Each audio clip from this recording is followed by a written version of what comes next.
저는 오늘 본문을 통해서 복음에 합당한 삶이라고 하는 제목으로 주신 말씀 나누도록 하겠습니다.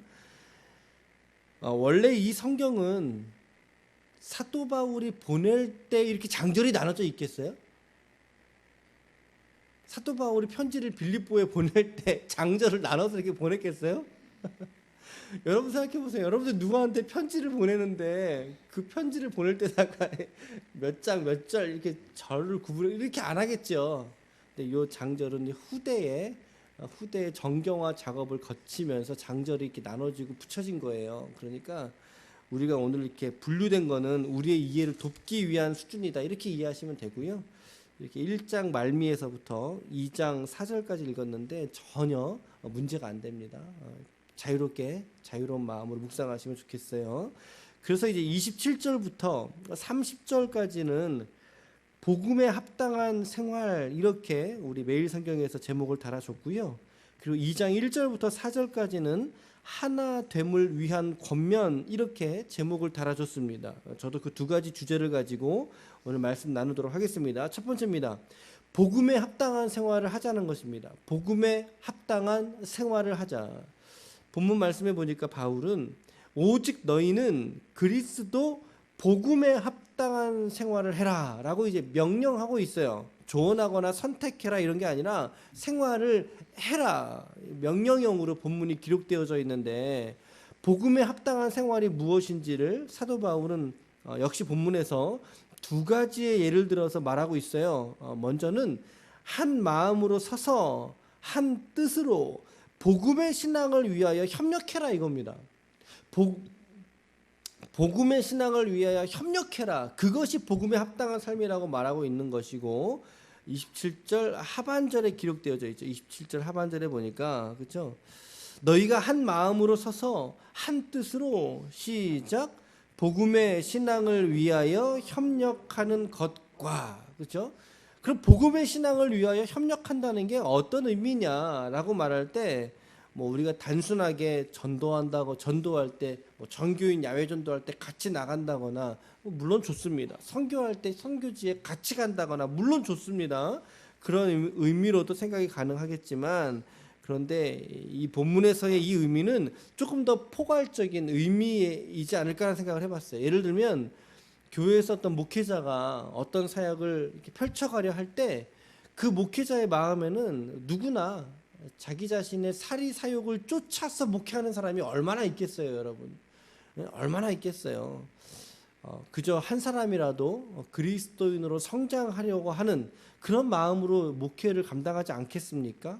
그러니까 어떤 그런 의도를 가지고 한 사람의 성도라도 더 성숙시키고 풍족하게 영적으로 먹이려고 하는 그런 발로에서의 어떤 목회와 목양을 하는 건데 이 복음에 합당한 삶의 모습이라는 게 저는 바로 그렇게 목회의 현장 그리고 교회의 복음의 사역, 양육과 그리고 예배와 같은 영적으로 우리에게 유익을 끼치는 자리에 함께 나갈 수 있는 것, 함께 나아갈 수 있는 것 이것이 복음의 신앙을 위해서 협력하는 모습이지 않을까라고 하는 생각을 해보는 거죠. 물론 저는 목회자이기 때문에 목회자 입장에서 이렇게 적용을 해서 말씀을 드리는 것이고 또 여러분들도 한번 스스로 한번 생각해 보십시오. 과연 복음의 신앙을 위해서 협력하는 거는 어떤 거를 말할까? 그래 목사님의 어떤 목회, 이 교회의 어떤 연합을 위해서 내가 함께 하는 것을 의미할까? 아니면 또 다른 의미는 없을까라는 거죠. 없겠어요? 있겠죠. 문맥의 의미를 조금 더 살펴본다면 그리스도의 영광을 드러내는 삶, 그렇죠? 그리스도의 영광을 드러내는 삶이야말로 바로 복음의 신앙을 위해 협력하는 가장 근본적인 모습이지 않겠습니까, 여러분? 여러분들이 새벽 예배 나와서 이렇게 기도의 연합을 이루시고 우리가 한 덩어리처럼 이렇게 어제 그 목사님 말씀에 교제하는 목사님이 그 얘기 하시더라고요. 목사님 목회 초기에 목사님 뭐 막 하려고 하지 마세요. 그러고서 빨리 가려고 하지 마세요. 그 얘기를 하시더라고요. 그래서 제가 이야기할 때, 목사님 어쩜 이렇게 제 사모하고 얘기를 똑같이 하세요? 그런 얘기를 하다가 그 목사님이 가장 중요한 게 뭔지 아십니까? 그러더라고요. 그게 뭔데요, 목사님? 그랬더니 영적인 신뢰를 갖는 겁니다. 영적인 신뢰를 목사님이 쌓아가고 함께 한 걸음 디디는 것이 훨씬 더 중요한 가치입니다. 뭐 선배 목사님이시니까 제가 뭐 어떻게 하겠어요. 예, 네 이러고 이제 얘기를 다 이제 듣고 나서 이제 제가 깨닫는 거죠. 아, 우리 잘 가고 있구나. 우리 잘하고 있구나. 이런 생각이 들더라는 거죠. 우리가 이렇게 한 덩어리처럼 우리가 함께 예배하고 있잖아요. 새벽 예배가 됐든. 이게 복음의 신앙을 위해서 연합하는 모습일 수 있다는 거죠. 우리가 함께 이렇게 연합된 모습, 영적인 모습들이 단순하게 예배를 출석을 했다 안 했다를 말하는 게 아니라 우리가 그렇게 마음을 쓰고 함께 나아가고 있지 않습니까? 우리가 지금 바울은 빌립보 교회에 있는 성도들에게 편지 쓰고 있는 거잖아요. 근데 편지를 쓰면서도 사도 바울의 마음에는 그 성도뿐만 아니라 그 교회를 마음속에 계속 염두에 두고 쓰고 있는 거예요. 문맥의 내용들은. 그러니까 그 성도 한 사람을 위한 것뿐만이 아니라 그 빌립보 교회라고 하는 공동체, 교회라고 하는 덩어리된 영적인 연합, 그것을 염두에 두고 계속 권면을 하고 있다는 거죠. 그리고 또 하나는 뭐냐면 복음에 합당한 생활의 두 번째 가지치기를 한다면 그것은 그리스도를 위해서 믿음 때문에 받는 고난이 바로 복음에 합당한 삶이다라는 거예요. 예, 믿음 때문에 받는 고난, 그 고난을 거절하지 않고 고난 속으로 뚜벅뚜벅 걸어가려고 하는 삶의 태도, 믿음의 태도, 이것이 바로 신앙에 협력하는 자세다라는 거죠. 26절 보세요. 그리스도를 위하여 너희에게 은혜를 주신 것은 다만 그를 믿을 뿐만 아니라 시작 또한 29절 못 찾으셨어요? 29절에 그리스도를 위하여 너희에게 은혜를 주신 것은 다만 그를 믿을 뿐만 아니라 시작 또한 그를 위하여 고난도 받게 하려 하심이라. 예. 그러니까 바울은요 복음에 합당한 삶을 언급하면서 너희가 오늘 은혜 받은 게 왠지 아니? 그것은 먼저는 그리스도를 믿게 하기 위하여 은혜를 주셨다라고 말씀하고 있고 그 은혜를 받았던 이유에 궁극적인 목적이 있는데 그것이 뭐라고 말씀하고 있습니까? 신앙과 믿음 때문에 받는 고난이 있다는 것을 깨닫게 하기 위해서라는 거죠. 그 고난도 능히 감당할 수 있도록 그 고난의 때를 능히 버틸 수 있도록 하기 위해서 하나님이 그들에게 은혜를 주셨다라는 거죠. 우리가 오늘 받는 은혜의 목적은 어쩌면 우리 기쁨의 교회가 함께 이렇듯 이 시절을 잘 버티고 잘 지나가게 하기 위한 능력으로서 하나님이 저와 여러분들에게 은혜를 베풀고 계시는 줄 믿으시길 바랍니다. 믿음으로 인해서 우리가 받게 되는 어떤 차별이나 고난들은 당연히 성도에게 찾아온다라는 거죠. 우리가 이 땅을 살아가면서 이러한 것들을 오늘 복음에 합당한 삶을 두 가지로 오늘 사도 바울이 말하고 있는 것 같아요. 복음의 신앙을 위해서 협력하는 것과 그리고 믿음으로 인한 고난을 거절하지 않고 그 고난을 감당하게 하는 것, 이것이 바로 복음에 합당한 삶의 모습일 것이다라는 거죠. 첫 번째 대지였고 두 번째 대지로는 큰 두 번째로는 이제 2장 1절부터 4절까지였는데 어떤 거였어요? 하나됨을 위한 권면을 이제 사도 바울이 하지 않습니까? 하나됨을 위한 이 4절까지의 말씀이 사실 잘 보시면요. 이게 한 문장이에요, 사실은. 이게 한 문장이에요. 좀 복잡하게 보이지만 단순하게 정리해 볼까요? 그리스도의 사랑 안에서 서로 하나가 돼야 된다라고 전제를 깔고 있고요. 그런데 그것이 뭐냐면 한 마음을 품는 거다 이거예요. 한 마음을 품는 거다. 두 마음이 아니라 한 마음 품는 거다. 서로 겸손하게 여기는 거다. 그리고 나보다 남을 어떻게 여긴다는 거예요? 낮게. 이 낮게라는 표현이 지읒이 아니에요. 시옷이에요. 낮게 남을 나보다 밑으로 본다는 게 아니라 뭐 한다는 거예요? 더 높게 본다는 거. 높이 들린다는 거. 아유 집사님이 나보다 낫네요. 아유 우리 성도님이 나보다 더 나으시. 어떻게 그런 생각을 하셨어요? 어떻게 그렇게 좋은 생각을 하시면서 세상을 살아가세요? 아유 저보다 나으시네요. 이러한 태도 말이죠. 또 그리고 마지막 부분에 뭐라고 말하고 있습니까? 서로 돌보라고 말하고 있어요. 서로 돌아보아, 돌보아.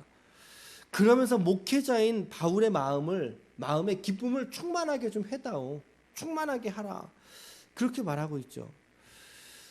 저도 저희 교회 모습 보면 정말 이런 공동체로서 현재적으로 그리고 미래적으로 이렇게 지어져 가고 있는 모습을 보게 되는 것 같아서 참 마음이 뿌듯합니다. 감사합니다. 우리 그 로비에 보면 1층에 우리 현관 이렇게 배너 세워놨죠.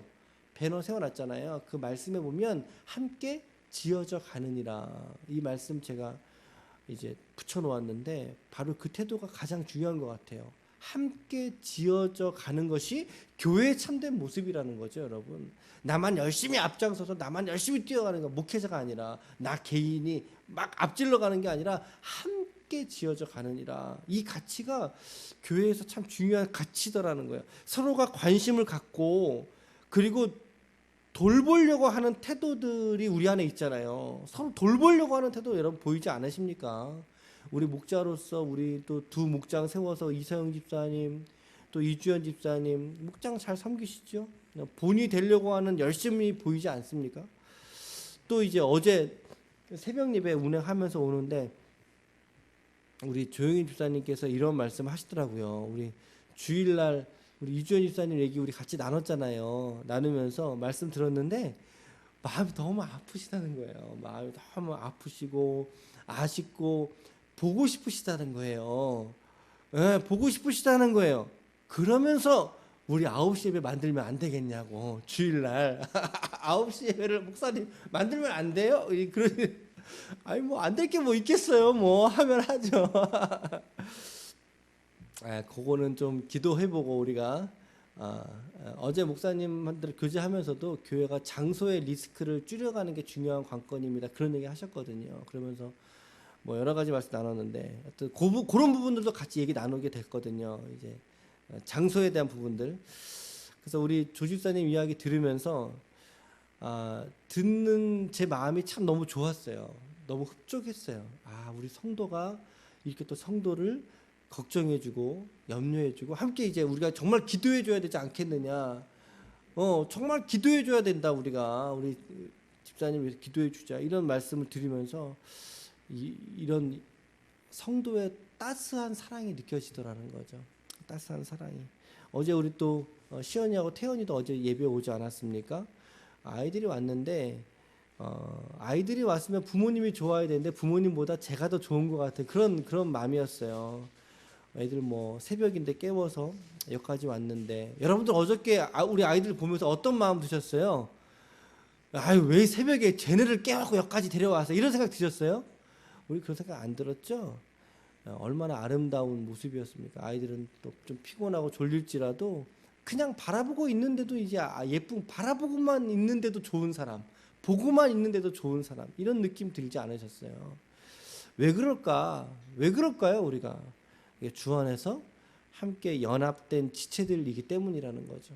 주 안에서 함께 연합된 끈끈한 끈으로 엮여져 있기 때문에 우리 서로가 사도 바울이 지금 그거를 명령하고 있는 거예요. 이러한 연합을 일치를 이루어 가라고 하는 거 아니겠습니까?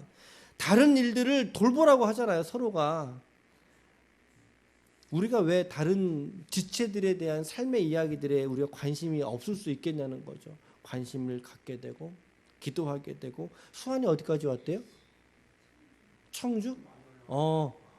대전에서 한참 올라왔네요. 그러면 이틀 사이에 많이 걸었네. 그 대전에 갔는데 어떤 형님이 와서 이렇게 대전에 데려가서 밥을 사줬다는 얘기를 들었어요. 그 얘기 듣는데 내가 내려가서 한 끼라도 사주고 싶은 거예요. 쟤 걸어 올라오는데 얼마나 애가 고생할까 이러면서 내가 한 끼라도 사주고 싶네. 이런 마음이 왜 들겠어요? 우리 정유명 집사님도 지난 주간 오셔서 교제 나누면서 지난 주간 목사님 저 죽을 뻔했습니다. 그러시면서 이게 그냥 몸살이 아니라 큰 장염에 들렸었다고 그런 얘기 하시더라고요. 저도 마음이 쓰이는 거죠. 여러분 이뿐만 이겠느냐는 거예요. 우리 성도들이 지체들 간에 서로 갖는 마음들도 저와 동일할 줄로 믿습니다. 우리 말씀 한 구절 오늘 좀 찾아볼게요. 히브리서라는 성경, 히브리서 10장입니다. 히브리서 10장 어떤 분은 10장 이러니까 그 말씀 이러실 분도 있을 것 같아요. 히브리서 10장 23절에서 25절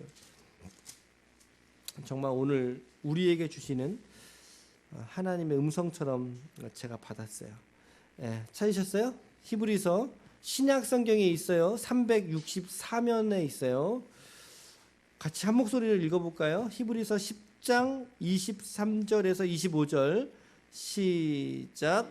또 약속하신 이는 미쁘시니 우리가 믿는 도리의 소망을 움직이지 말며 굳게 잡고 서로 돌아보아 사랑과 선행을 격려하며 모이기를 패하는 어떤 사람들의 습관과 같이 하지 말고 오직 권하여 그날이 가까움을 볼수록 더욱 그리하자.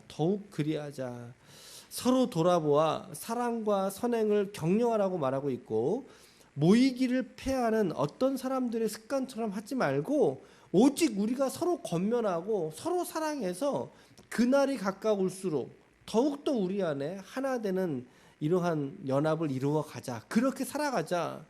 여러분, 우리 교회가 이러한 공동체를 꿈꾸고 있지 않습니까? 그렇죠? 우리 공동체가 꿈꾸고 있는 우리의 모습 아니겠어요? 우리 안에 어떠한 오해와 갈등의 틈이 없이 그리스도의 사랑이 우리의 이 오해와 갈등의 틈을 다 메꿀 수 있는, 그래서 이해하고 사랑하고 연합하고 섬길 줄 아는 그런 공동체의 모습을 오늘 사도는 빌립보 교회를 통해서 기대하고 있다는 것입니다. 하나님께서 오늘 우리 기쁨의 교회 위에도 이러한 기대와 소망을 갖게 하시는 줄 믿습니다. 그렇게 살아갈 수 있기를 축복합니다. 우리들이 먼저 모범을 보이고 섬김의 실천이 무엇인지 함께 고민해야 한다는 것이죠. 오늘 저는 두 가지로 말씀을 드렸어요. 첫 번째, 복음에 합당하게 생활하자라고 하는 단락에서 두 가지로 쪼갰죠. 복음의 신앙을 위해 협력하는 것이고, 그리고 믿음의 고난을 받을 줄 아는 것.